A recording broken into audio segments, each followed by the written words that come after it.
I know you say that it's okay to have like a similar, say, camera to each other.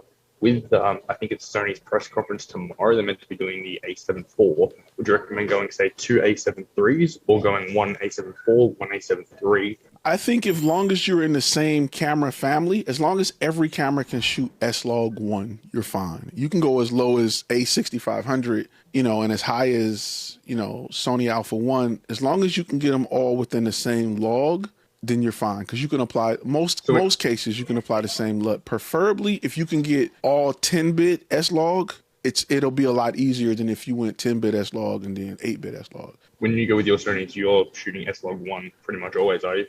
Correct. What I like to do, even if I'm using S-Log2 or S-Log3, I just make sure they're uniform.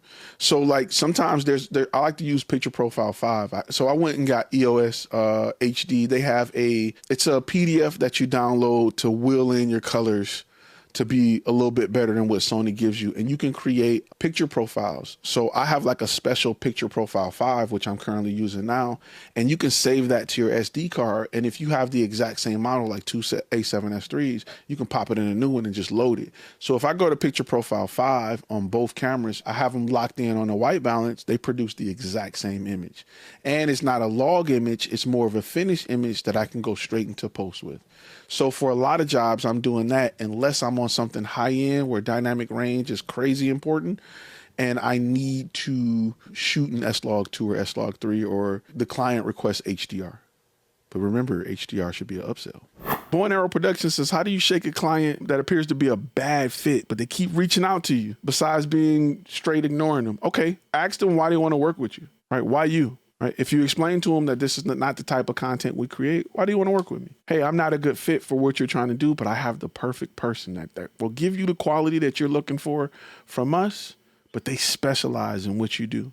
Refer that person, make a percentage off of it, cash that check and go back to sleep. Or don't make a percentage off of it. It's up to you. I would be happy to give you 20% if you drop a client on my lap. And all I got to do is show up and shoot. You know what I'm saying? Like, how can I be more proactive and feel like I'm hunting to get clients without being old school methods of going door to door? Yeah, the best way to be proactive or take that energy is to fight harder where they look. I would dump all of that money in ranking higher as to where they look. To be proactive is, if you're on that old school yellow pages, if you're on that yellow page, you gotta have the biggest ad on that yellow page. Take that time, effort, and money and put it into standing out more where they look, because content is something that your close rate is 70% higher when you're in front of people that understand they need this than people that's just walking down the street that you bugging about getting a video. Like it's just difficult to convince. There's another trailer company we tried to work with, and the owner was just an older guy, and he'd been doing what he'd been doing for 20 years, and there's nothing you can tell him about, we got a website and AT&T built it. What do you mean we need video? Like, he's still selling, he's still living.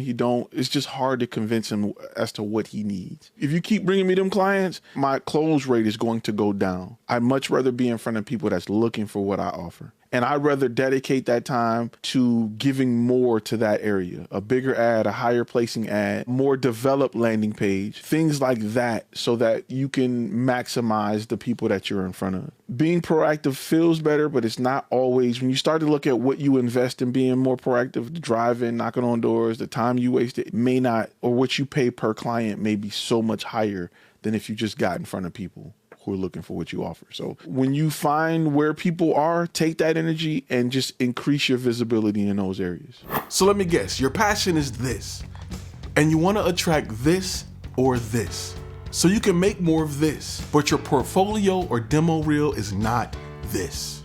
I've worked for these companies in the past. When it comes to finding a job or getting the attention of potential clients, a demo reel or portfolio with random clips and music won't cut it. And that's why I created this. The 5 key steps for creating an effective demo reel that converts. It's an online course designed to show you how to market your skills and past experience and create a video portfolio that's designed to blow away your competition and 10x your results.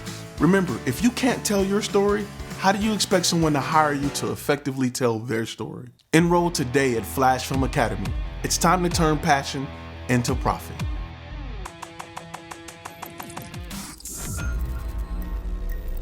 Ty, I'm self-employed, but a client has told me I must have an LLC to invoice them. What is the reason could they have this rule, do you think? Okay, Mr. B, let me go back. Remember I told you businesses do business with businesses. They don't do businesses with people. They need an LLC because there's a lot of tax information. When you have a contractor, it's a tax write-off, right? And that contractor needs to be in the form of an LLC in most states. Businesses do business with businesses, period. You got to have that part together. You cannot walk in there as a regular person and say, I want to do business with you. There's a lot of reasons as to why they need you to have an LLC. He was thinking about buying another business that has a ton of business clients. Setting up an LLC is huge. Buying another one is bigger. Be careful buying another business because you may take on debt, future lawsuits, and things that you have no idea about. Do your research. It's not hard to build business credit. In fact, in the course, we go over ways to build business credit with companies that will give you credit simply by providing a tax ID and a business. They'll be like, here's a $1,000 limit, and you build it using that. But it's easier now. If you're trying to do something huge and you want to go get property and things like that, if you get an established brand, yeah, maybe it may work better in your favor. It's a 2 or 10-year company. And I know people who, that's what they do. They build businesses to sell them. So in that certain case, it may be more beneficial, but I don't want to invest in the funds it would take to properly research that company to make sure I know what I'm getting myself into. Because you need the right people to thoroughly go through that company to make sure you're not taking on something that will be more harm than good. So I don't suggest that way.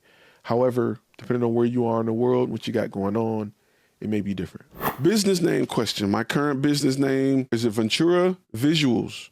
But now I want to focus on niche of developing documentary short films. There's a lot of stories here that nonprofits have budgets to produce video. Does the name sound legit or should I consider changing it? I actually think that if you're going after nonprofits specifically, that niche needs to be that direct. We create brand videos or we help tell the stories of nonprofits that you may want to go with something that will attract nonprofits. That name may not attract nonprofits. I'm not saying it's a bad name, but it's not designed to trigger them. So I would consider that. Hey, keep in mind that the video you just watched contains clips from a longer lecture that's available to our gold members at flashfilmacademy.com. You can go to flashfilmacademy.com to watch the complete lectures if you want to get all the gems and all the information, or you can stay on the channel and continue watching some of our content here. Just click one of those boxes somewhere around here. Just, yeah, you know where to go. Right up in here, somewhere, wherever it pops up, you know what to do. You got this.